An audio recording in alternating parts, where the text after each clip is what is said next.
ایک فخر کی بات، آپ مسلمان ہیں، آپ اگر کسی کے ہاں بحث میں آ گئے، کوئی اگر آپ کو پکڑ کر کہنے لگے تیرے دین کی حقانیت کی کیا دلیل ہے، تیرا دین حق ہے، مذہب اسلام سچا ہے، کیا دلیل ہے؟ اللہ ایک ہے، تم بولو یہ تمہارا عقیدہ ہے، تیرا فیتھ ہے۔ محمد صلی اللہ علیہ وسلم دنیا کے سب سے اعلیٰ اور اشرف انسان ہیں، سامنے والے کہے گا یہ تیرا عقیدہ ہے، تیرا فیتھ ہے۔ کرنٹ فی زمانہ مجھے کوئی ایسی دلیل دے دے جس کو میں سمجھ سکوں کہ تیرا دین سچا ہے۔ میرے عزیزو، سچ بتاؤں تمہارے سامنے پیش کرنے کے لیے بڑے بڑے واقعات، بڑی بڑی کہانیاں، بڑی بڑی روایتیں، یہ سب نہیں، بلکہ صرف اور صرف تم قرآن پیش کر کے چیلنج کر سکتے ہو میرے دین کی حقانیت کی سب سے بڑی دلیل یہ ہے جو آج تک محفوظ ہے۔ اگر اس میں کوئی شک ہے تو تم اس کا بدل لا کر دکھا دو، یا اگر تم سچے ہو تو تم اپنے دین کی اس طرح مقدس محفوظ کتاب لا کر دکھا دو۔ یہ میرا چیلنج ہے۔ اس طرح کی محفوظ کتاب دنیا میں آج تک نہیں ہے اور نہ ہو سکے گی۔ کوئی بھی کتاب لاؤ، میں اس کے کئی نسخے ضرور دکھا دوں گا، کئی نسخے دکھا دوں گا۔ جتنے بھی ادیان، جتنے بھی دین دنیا میں پائے جاتے ہیں ان کی مقدس کتابیں ہیں، ہم یہ نہیں کہتے۔ عیسائی بائبل پڑھتے ہیں لیکن بائبل کی کئی قسمیں ہیں، کئی قسمیں۔ یونان والوں کی بائبل الگ ہے، امریکہ والوں کی بائبل الگ ہے، انگلینڈ والوں کی الگ ہے، حذف و اضافے کے ساتھ آیتیں بدلی ہوئی ہیں، واقعات میں ہیر پھیر ہے۔ اسی طرح دیگر مقدس کتابوں کا بھی حال ہے۔ میں کوئی بھی کتاب لاؤ اس کے 4-5 نسخے ضرور پیش کروں گا، اور پھر میرا یہ چیلنج ہے تم قرآن امریکہ میں اٹھاؤ یا ہندوستان میں اٹھاؤ، افریقہ میں اٹھاؤ یا عرب میں اٹھاؤ، ہر جگہ تمہیں قرآن وہی ملے گا جو الحمدللہ سے شروع ہوتا ہے اور والناس پہ ختم ہوتا ہے۔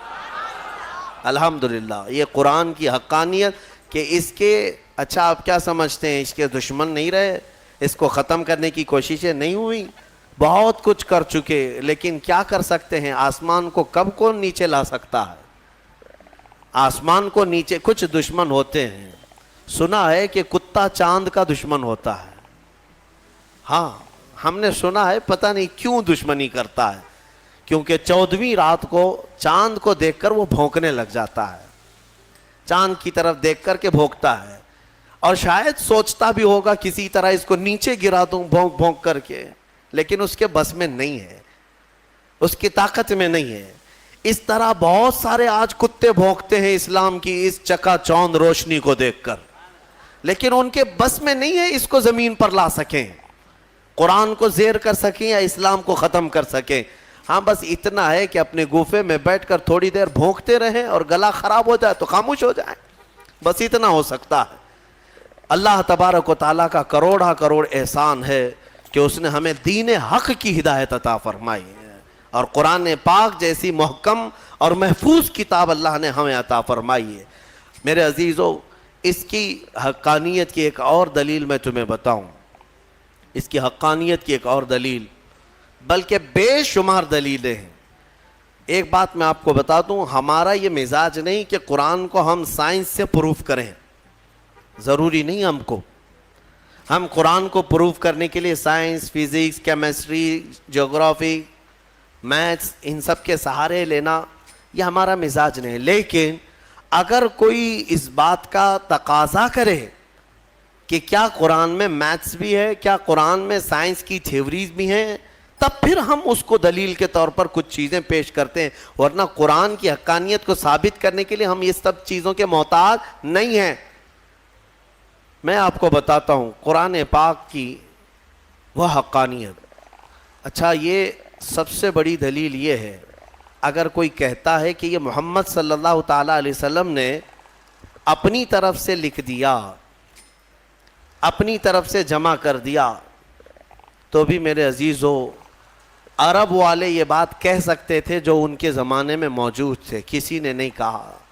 جو ان کے جانی دشمن تھے وہ بھی نہیں کہہ سکے، کیونکہ سبوں نے دیکھا کہ اللہ نے انتظام ہی ایسا کیا کہ پوری زندگی میرے آقا صلی اللہ تعالیٰ علیہ وسلم کسی کے ہاں درس لینے کے لیے گئے ہی نہیں، ہمارے نبی کی خصوصیت کیا ہے؟ امی. ہم پڑھتے ہیں نا حضور کے نام پر درود، صلی اللہ علی النبی الامی. امی کسے کہتے ہیں؟ امی کا مطلب ہے جو کسی سے نہ پڑھا ہو، جو کسی سے نہ پڑھا ہو. سنبھل کر کے ترجمہ کرنا. کچھ بدبخت یہاں پر حضور کو بغیر پڑھا لکھا کہتے ہیں. وہ بغیر پڑھے لکھے تھے، نعوذ باللہ. یہ جاہل کیا سمجھے جو پوری کائنات کا معلم بن کر کے آیا ہو، جس کے بارے میں قرآن کہتا ہے الرحمن علم القرآن، وہ رحمان ہے جس نے قرآن تمہیں سکھایا ہے، تم اس کو بے پڑھا لکھا کہتے ہو. امی کا مطلب بے پڑھا لکھا نہیں. جس نے ایسا کہا وہ دنیا کا سب سے بڑا جاہل ہے، سب سے بڑا جاہل ہے. دیکھیں دونوں میں فرق میں آپ کو بتاتا ہوں. ایک بغیر بے پڑھا لکھا جس کو ان پڑھ کہتے ہیں آپ، ایک ہے جو سب جانتا ہے لیکن کسی سے پڑھا نہیں ہے. دونوں میں فرق ہے کہ نہیں ہے؟ ہاں. جس کے دل میں کوڑ ہے، جس کے دل میں بغض اور عداوت ہے، وہ امی کا ترجمہ ان پڑھ کرتا ہے. ان پڑھ کے ذریعے سے معاذ اللہ رب العالمین. جس نے ایسا کہا حضور پاک صلی اللہ تعالی علیہ وسلم کی شان میں اس نے تنقیص کیا، حضور کی توہین کیا، میرے آقا صلی اللہ تعالی علیہ وسلم کی اس نے گستاخی کیا. اور ہم نے یہاں پر سنا بھی تھا، ہماری شہر میں کوئی ایسا ماڈرن آدمی آیا جو یہ کہنے لگا کہ حضور کو لکھنا نہیں آتا تھا. ظالم، تو نے لکھنا کہاں سے سیکھا؟ جس رسول نے مدینے کے اندر صرف 10 سال کے اندر 80,000 لوگوں کو قلم پکڑنا سکھایا، تم ظالم اس کو کہتے ہو رسول پاک صلی اللہ علیہ وسلم کو لکھنا نہیں آتا تھا؟ نعوذ باللہ من ذالک. اگر حضور صلی اللہ تعالی علیہ وسلم کو لکھنا نہیں آتا تھا تو پھر یہ قرآن لکھوایا کس نے ہے؟ قرآن لکھوایا کس نے ہے؟ کاتبان وحی ضرور ہیں، لکھنے والے صحابہ تھے، قرآن لکھنے والے صحابہ تھے، لیکن کیا حضور پڑھ دیتے تھے وہ گھر جا کر لکھتے تھے؟ حضرت امیر معاویہ فرماتے ہیں حضور کی صحبت میں وہ بیٹھتے تھے، قرآن کی آیتیں جب اترتی حضور فرماتے لکھو. اب جب وہ لکھتے تو حضور بتاتے یہ اس طرح سے لکھو، یہ اس طرح سے لکھو. آیتوں کو کہاں سے کیسے لکھا جائے میرے آقا خود تعلیم فرماتے. یہ اور بات ہے کہ رسول کریم صلی اللہ تعالی علیہ وسلم نے خود قلم نہیں اٹھایا، لیکن ہزاروں کو قلم پکڑنا خود سکھایا ہے میرے آقا نے. اور جو یہ کہتا ہے وہ ہمارے دل کو ٹھیس پہنچاتا ہے. اے سنی مسلمانوں، نبی پاک صلی اللہ تعالی علیہ وسلم کو لکھنا نہیں آتا تھا، نعوذ باللہ من ذالک. قرآن جن کے بارے میں کہہ رہا ہے وَعَلَّمَكَ مَا لَمْ تَكُنْ تَعْلَمْ، اے رسول ہم نے آپ کو وہ سب سکھا دیا جو آپ نہیں جانتے تھے.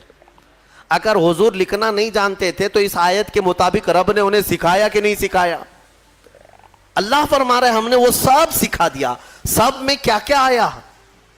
سب میں کیا کیا آیا؟ سب میں میرا اور تمہارا نام بھی آ گیا. ہاں، میرے رسول کو اللہ نے وہ بھی سکھا دیا کہ اتنے زمانے کے بعد یہ لوگ آئیں گے، فلاں آئیں گے. حضور کو اللہ نے سارے علوم سکھائے. اس میں لکھنا بھی ہے، پڑھنا بھی ہے، بولنا بھی ہے، سننا بھی ہے، ساری چیزیں آ گئی. علمک ما لم تکن تعلم. اسی لیے الحمدللہ ہم اہل سنت و جماعت کا موقف یہ ہے کہ میرے رسول عالم ما کان و ما یکون ہیں. جو کچھ ہوا وہ بھی جانتے تھے اور جو کچھ ہونے والا ہے وہ بھی جانتے تھے. بات میں جو کہہ رہا تھا وہ توجہ سے سنیں. امی کسے کہتے ہیں؟ پھر سے تنبیہ کے ساتھ میں کہہ رہا ہوں، امی کا مطلب ان پڑھ نہیں، ان پڑھ نہیں، بلکہ جو کسی سے پڑھا ہوا نہ ہو، اس کا کوئی استاد نہ ہو. میرے رسول کی شان ہے وہ امی ہیں. اگر ان کو کسی نے پڑھایا ہے تو سیدھے ان کے پروردگار نے پڑھایا ہے. ہاں بس اللہ تبارک و تعالیٰ ان کا استاذ ہے، جبرائیل بھی نہیں. بعض لوگ یہ کہتے ہیں کہ جبرائیل آ کر دکھا. جبرائیل علیہ السلام کا کام صرف پہنچانے کا ہے، پڑھانے کا نہیں. جبرائیل علیہ السلام کا کام کیا ہے؟ پہنچانے کا. اسی لیے ہمارے ایک مفسر نے لکھا ہے پہلی آیت جو قرآن کی اتری وہ کیا تھی پتہ ہے نا مسلمانوں؟ اقرا بسم ربک الذی خلق. غار حرا میں اتری ہے. میں توجہ چاہتا ہوں، جب جبرائیل، میرا ایک جھگڑا بھی ہوا تھا انڈیویجول پہلے بتا، نماز ختم ہو گئی ہوں میں پھر جانے لگا مسجد میں تو ایک نے پہچان لیا نماز.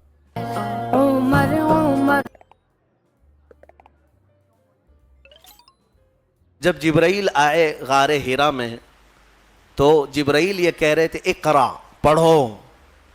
کیا کہہ رہے تھے؟ پڑھو. اور حضور فرما رہے تھے ما انا بقاری، میں نہیں پڑھنے والا. اب یہاں پر بھی کچھ ظالم کوڑ دل والے کہتے ہیں ترجمے میں کہ مجھے پڑھنا نہیں آتا.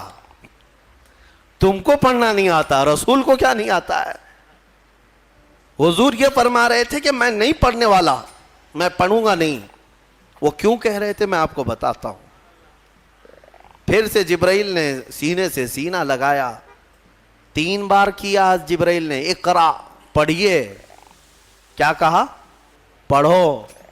اس میں فرق سمجھو میرے عزیزو. عربی میں ایک لفظ ہے قل. قل کا مطلب ہوتا ہے کہو. بچے کو ہم قریب لائیں جو بالکل ابتدائی والا ہو تو اس سے کہتے ہیں کہ بیٹا میں جیسا کہوں ویسا کہو، میں جیسا بولوں ویسا بولو. مطلب کیا ہے کہ ابھی اس کو کچھ آتا نہیں ہے اس لیے میں اس کو کہہ رہا ہوں بولو. یہ قل میں ہوتا ہے، قل میں.